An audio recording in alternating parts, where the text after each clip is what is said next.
Park దగ్గర అమరుల సాక్షిగా ప్రమాణం చేద్దాం. జర్నలిస్టుల చేతుల్లో మీ రాజీనామా నా రాజీనామా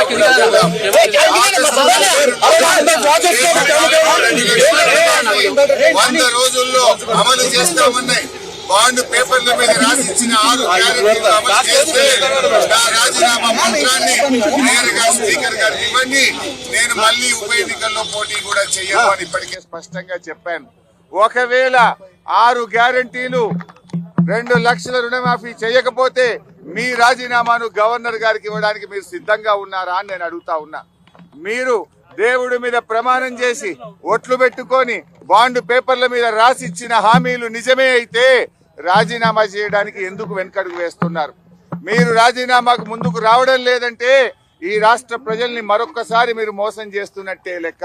ఒకవేళ మీకు రావడానికి ఇక్కడ ఇబ్బందిగా ఉంటే అమరుల స్తూపం దగ్గర, ఎందుకంటే మీరు ముఖ్యమంత్రి అయిన తర్వాత ఏనాడు ఈ అమరవీరుల స్తూపానికి 2 పూలు పెట్టింది లేదు, శ్రద్ధాంజలి ఘటించిన చరిత్ర మీకు లేదు. ఇది నిజంగా మా దురదృష్టం. అయినా కూడా ఈ ఒకవేళ మీకు రావడానికి ఇబ్బంది ఉంటే మీ పిఏ ద్వారా పంపండి, లేదా మీ స్టాఫ్ ద్వారా పంపండి, మాకు అభ్యంతరం లేదు. కానీ మా ఆశల్లా, మా ప్రయత్నం వల్ల ఈ రాష్ట్రంలో ప్రధాన ప్రతిపక్షంగా ప్రజలకు ఇచ్చిన హామీలు అమలు చేయించడమే మా కర్తవ్యం. మాకు ఇక్కడ రాజకీయాల కంటే కూడా పేద ప్రజల ప్రయోజనాలు ముఖ్యం.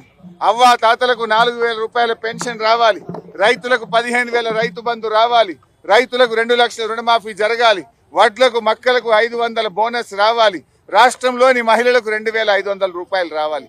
ఇవేమి మేము కొత్తగా అడుగుతున్నాయి కావు, ఇవేమి మా గొంతమ్మ కోరికలు కావు. ఎన్నికల ముందు మీరు కాళ్ళల్లా చేతులల్లా మొక్కి మీరు బాండ్ పేపర్ల మీద రాసిచ్చిన మాటలు. స్వయంగా సోనియా గాంధీ గారు రాష్ట్ర ప్రజలకు లేఖ రాశారు. ఈ 6 గ్యారంటీలను 100 రోజుల్లో అమలు చేయించే బాధ్యత మాది అని స్వయంగా సోనియా గాంధీ గారే రాష్ట్ర ప్రజలకు లేఖ రాశారు. అందువల్ల ఈ రాష్ట్ర ప్రజలకు మీరు ఇచ్చిన హామీలు అమలు చేయమని అడుగుతున్నాం. ముందు బేషరతుగా మీరు క్షమాపణ చెప్పాలి. ఎందుకంటే డిసెంబర్ 9న తొలి సంతకం 6 గ్యారంటీల మీద పెడతామని, రుణమాఫీ మీద పెడతామని మాట తప్పినందుకు ముందు క్షమాపణ చెప్పండి. ఇకనైనా ఆగస్టు 15 అమలు చేస్తే మాకు సంతోషం. నా ఒక్కడికి ఎమ్మెల్యే పదవి కంటే ఈ రాష్ట్రంలో లక్షలాది మంది ప్రజలకు 4,000 ఆసరా పెన్షను, 4,000 నిరుద్యోగ భృతో, 2,500 రూపాయలు మహిళలకు, 2 లక్షల రుణమాఫీ జరిగితే నేను సంతోషపడతాను. 5 ఏళ్లు నాకు పదవిలో లేకపోయినా కూడా రాష్ట్ర ప్రజలకు మేలు జరిగితే నాకు అంతకంటే ఆనందం ఇంకోటి ఉండదు. ఇందువల్ల నేను రాజకీయాలకు అతీతంగా స్వచ్ఛందంగా ముందుకొచ్చాను. నేను స్పీకర్ ఫార్మెట్ లో కూడా నా లెటర్ ఇవ్వడానికి నేను సిద్ధంగా ఉన్నా. ఇవాళ నీ డిమాండ్లను ఇవాళ ఇక్కడ ఉండే జర్నలిస్టుల చేతిలోనే నా రాజీనామా పత్రాన్ని పెట్టి వెళ్తా ఉన్నా. స్పీకర్ ఫార్మెట్ లో రాజీనామా ఆమోదించుకొని పదవికి దూరంగా ఉండడానికి నేను సిద్ధం. కానీ నువ్వు మరి ప్రజలకు ఇచ్చిన మాట నిలబెట్టుకోవాలని కోరుతా ఉన్నా. 6 గ్యారెంటీలు 100 రోజుల్లో అమలు చేస్తామని బాండ్ పేపర్ల మీద రాశారు.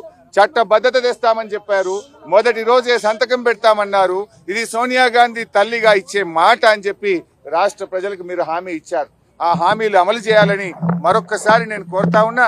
మీరు రావడం రాకపోవడం మీ విజ్ఞత. ఒకవేళ మీరు రాకపోతే ఇక్కడ అమరుల స్తూపం దగ్గరికి వస్తే పూలు పెట్టాలని మీకేదైనా బేసిజాలుంటే కనీసం మీ స్టాఫ్ ద్వారానైనా మీ రిజిగ్నేషన్ లెటర్ పెట్టండి. నేను ఇక్కడ ఉండే జర్నలిస్టులకే నా రాజీనామా లేఖ విచ్చిపోతున్నా. మా జర్నలిస్టులే తెలంగాణ ఉద్యమకారులు. తెలంగాణ ఉద్యమంలో మా జర్నలిస్టులు మేధావులు అద్భుతంగా పోరాడారు. వాళ్ళ చేతిలోనే నా రాజీనామా లెటర్ పెడుతున్నా. నువ్వు అమలు చేస్తే వాళ్ళు నేరుగా నా లెటర్ను స్పీకర్ గారికి ఇవ్వచ్చు. ఒకవేళ మీరు కూడా పెడితే అది మీ పెద్దరికాన్ని నిలబెట్టది. ఒకవేళ మీరు రాజీనామా లెటర్ ఇవ్వకపోతే అది మీరు మరొక్కసారి దేవుళ్ళ పేరు మీద ఈ రాష్ట్ర ప్రజల్ని మోసం చేస్తారని భావించాల్సి ఉంటుంది.